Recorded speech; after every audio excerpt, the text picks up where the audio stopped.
এই গরমে কোনো খাবারই যেন মুখে ভালো লাগে না।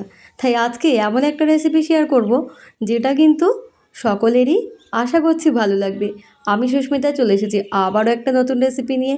সকলকে অনুরোধ রইল ভিডিওটি প্রথম থেকে শেষ পর্যন্ত স্কিপ না করে দেখার জন্য।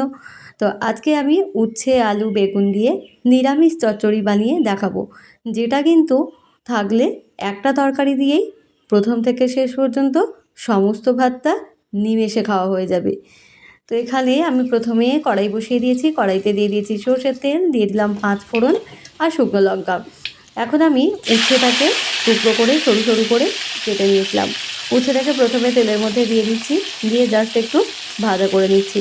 আর আলু আর বেগুনটাকে সরু সরু লম্বা করে কেটে নিতে হবে। আলুগুলোকে খুব বেশি মোটা করে না বানালেই ভালো। তো দেখো উচ্ছেটা একটু ভাজা হয়ে গিয়েছে, আর তারপরে আমি দিয়ে দিচ্ছি আলু আর বেগুনটাকে। এখন ভালো করে আবার একটু ভেজে নেব, আর দিয়ে দেব পরিমাণ মতো লবণ, হলুদ গুঁড়ো, লঙ্কা গুঁড়ো আর সামান্য একটু জিরে গুঁড়ো। এই সামান্য উপকরণ দিয়েই কিন্তু এই রান্নাটা হবে। যেহেতু গরমে বেশি মশলা বেশি তেল এগুলো না খাওয়াটাই স্বাস্থ্যের পক্ষে ভালো।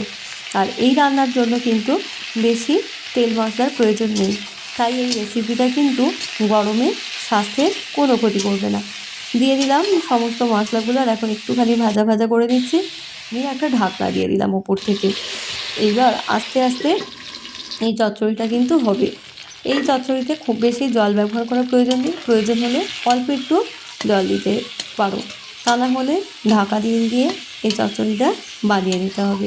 তো এই দেখো আমি মাঝে মাঝে ঢাকা খুলে দিচ্ছি আর মাঝে মাঝে আবার একটু ঢাকা দিয়ে দিচ্ছি। এইভাবে করেই কিন্তু চচ্চড়িটা বানিয়ে নিয়েছি। হয়ে গেছে আমার তরকারিটা বানানো। তো কেমন লাগলো সম্পূর্ণ ভিডিওটা অবশ্যই জানিও। দেখা হবে আবার পরবর্তী ভিডিওতে। সকলে ভালো থেকো, সুস্থ থেকো, টাটা, বাই বাই।